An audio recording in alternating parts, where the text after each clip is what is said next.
قدرمنو لیدونکو السلام علیکم، وخت مو په خیر. د نن ورځې ډیر تازه مهم او لنډ خبرونه له موږ څخه په لنډو کې واورئ. غني ولسمشر غني د هند له لومړي وزیر نریندرا مودي سره ټلیفوني خبرې کړې دي. له ارګه د خپرې شوې خبرپاڼې له مخې ولسمشر غني مودي ته ویلي چې ټرانزیټي او اقتصادي همکارۍ باید جاري وساتل شي او هیله ده چې د افغانستان لپاره د وړو او وریجو د خریدارۍ برخه کې اسانتیاوې لا زیاتې شي.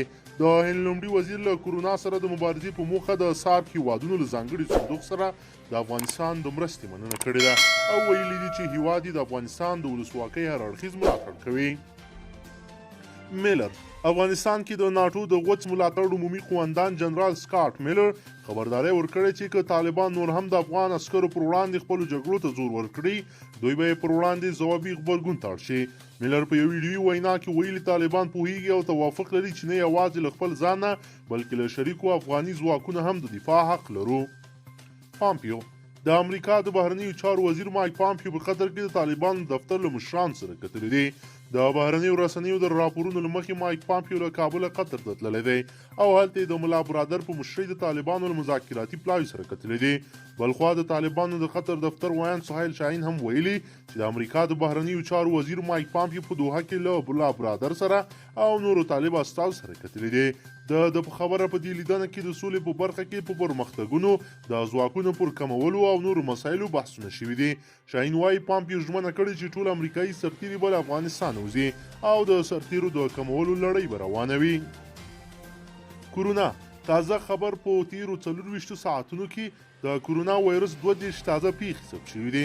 د عامه روغتیا وزارت له رسنیو سره په شریکو کړو معلوماتو کې ویلي چې د کووډ 19 وایرس 22 نورې مثبتې پیښې په هرات ولایت کې ثبت شوي دي.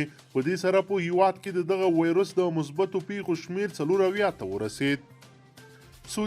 سعودي عربستان اعلان کړی دی چې دغه هیواد کې پر کورونا وایرس باندې د اخته ناروغانو له ډلې یو 50 کلن کس مړ شوی چې د افغانستان اوسیدونکی دی. سعودي عرب کې تر دې دمه د کورونا وایرس ټولې 511 مثبتې پیښې ثبت شوي دي. میدان وردګ د میدان وردګ ولایت له زندان څخه د ولسمشر غني د ځانګړي فرمان پر بنسټ 9 تنه طالب زندانیان خوشي شوي دي. د میدان وردګ ولایت مقام د خبرپاڼې له مخې د وردګ والي مظفر الدین یمي له خوشي شوي زندانیانو غوښتل چې د طلبات سولې، امنیت، پرمختګ، هوساینې او د نظام د اصلاحاتو لپاره کار وکړي. هوا پیژندنه ادارې د هیواد په ډیری ولایتونو کې د سختو ورښتونو اټکل کړی دی. د دغه ادارې د معلوماتو له مخې د حمل میاشتې په 5 او 6 نیټه په کابل، بامیان، سرپل، غور، هرات، فراه، هلمند، کندهار، ننګرهار، کونړ، نورستان، کاپیسا، پنجشیر، لغمان، بلخ، سمنګان، بدخشان کې او ځینو نورو سیمو کې د شدیدو بارانونو او سالنګونو کې د واورې اورېدو اټکل شوی دی.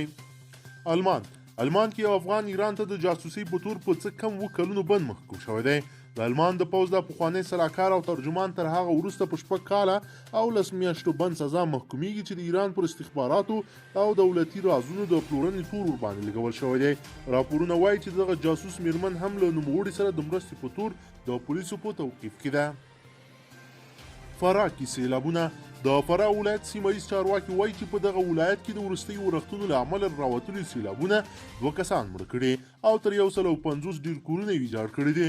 د فراه د والي ویان فاروق بارکزی وایي چې دا سیلابونه د دغه ولایت په خاک سفیر ولسوالۍ کې راوتلي چې له امله 2 کسان مړه شوي دي. هغه زیاته کړې دي سیلابونو 150 کورونه هم نړولي او خلکو ته یې ګڼ مالي زیانونه اړولي دي. د نوموړي په وینا که څه هم دا ولسوالۍ د طالبانو تر واک لاندې ده خو د بهرنیو مرستندویانو په همکارۍ اړینې مرستې وراستول شوي دي. ولسمشر غني وایي د امریکا د بهرنیو چارو له وزیر مایک پامپیو سره لیدنه بریالۍ وه. نوموړي چې نن یې له افغانستان سره د امریکا د $1 میلیارډ مرستې ځنډېدو په اړه وینا کوله وویل د امریکا د مرستو کمیدو اعلان مشروط دی او په وینا د دې مرستو کمیدل د افغانستان پر اساسي سکتورونو مستقیم اغیز نه لري خو دوی هڅه کوي له امریکا سره د مذاکراتو له لارې د یادو مرستو دوام ته لار پرانیزي. ډاکټر عبدالله عبدالله وایي لا هم د افغانستان اوسنی بحران د خبرو له لارې د حل وړ دی. نوموړي د امریکا د بهرنیو چارو وزارت د اعلامیې په غبرګون کې ویلي امریکا له افغانستان سره له کلونو راهیسې همکاري کړې ده خو له بدمرغه د کړکېچ د حل لپاره یې هڅې بې ګټې وې. د ده په خبره امریکا غوښتل چې په افغانستان کې روان کړکېچ حل شي. له همدې امله مایک پامپیو کابل ته راغلی و خو دغه فرصت ضایع شو. هغه په دې اړه تر دې ډیر معلومات نه دي ورکړي، خو وایي لا هم په دې باور دی چې د افغانستان کړکېچ د خبرو له لارې د حل وړ دی. پامپیو پرون کابل ته راغلی و، خو د ولسمشر غني او ډاکټر عبدالله ترمنځ د جوړجاړی هڅې بې پایلې وې. د امریکا د بهرنیو چارو وزارت په خپره کړې اعلامیه کې ویلي چې اشرف غني او عبدالله ترمنځ د اختلاف له امله له $1 میلیارډ مرسته کمه کړې. د حکومت د سیاسي موخو لپاره نظامي عملیاتو کې برخه نه اخلي، له حکومت سره همکاري کموي او د نورو مرستو پر کمولو هم غور کوي. بندرونه د افغانستان د مستبششینو بورډ وایي له پاکستان سره د بوسپین بولډک او تورخم بندرونه د تړل کېدو له امله دواړو غاړو ته زرګونه لارۍ بار ولاړ دي او د سوداګرو ته سلګون زره ډالر زیانونه اوښتي دي. د مستبششینو د بورډ مشر رحیم الدین حاجي آغا ویلي په تورخم بندر کې 583، سپین بولدک کې 1583 او په کراچۍ بندر کې 4000 بار لارۍ ولاړ دي چې له امله سوداګر له سخت مالي زیان سره مخ دي.